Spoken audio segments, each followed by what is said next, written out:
అయితే ఈరోజు క్రైస్తవులు ఎందుకు చేయించుకోవట్లేదు అంటే యేసు వారు చేయించుకున్నట్టుగా బైబిల్లో ఉంది. ఏంటి బ్రో అంత మాట అన్నావు? సున్నతి ఒడుగులు అని ఏదో ఫెస్టివల్ లాగా చేశారు అనేది ఉంటది అన్నట్టు చెప్పారు, కానీ ఎంత వాస్తవం అనేది తెలియదు. బైబిల్లో చూస్తే మహేంద్ర గారు, లూకా సువార్తలో 2వ అధ్యాయంలో మనం 21వ వాక్యం చూస్తే యేసు వారి గురించి అక్కడ ఉంటుంది. 2వ అధ్యాయం లూకా సువార్త 21వ వాక్యంలో ఆ శిశువునకు సున్నతి చేయవలసిన 8వ దినము వచ్చినప్పుడు,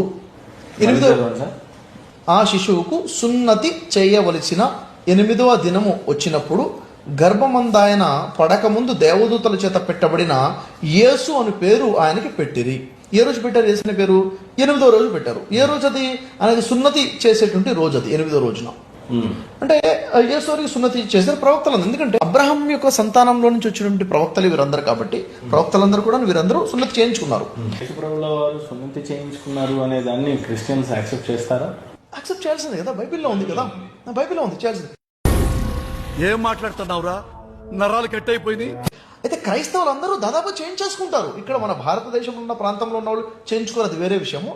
మీరు వెస్టర్న్ వెళ్ళి చూడండి, ప్రతి క్రైస్తవుడు, ప్రతి యూదుడు, ప్రతి ముస్లిం కూడా సున్నతి చేయించుకుంటారు.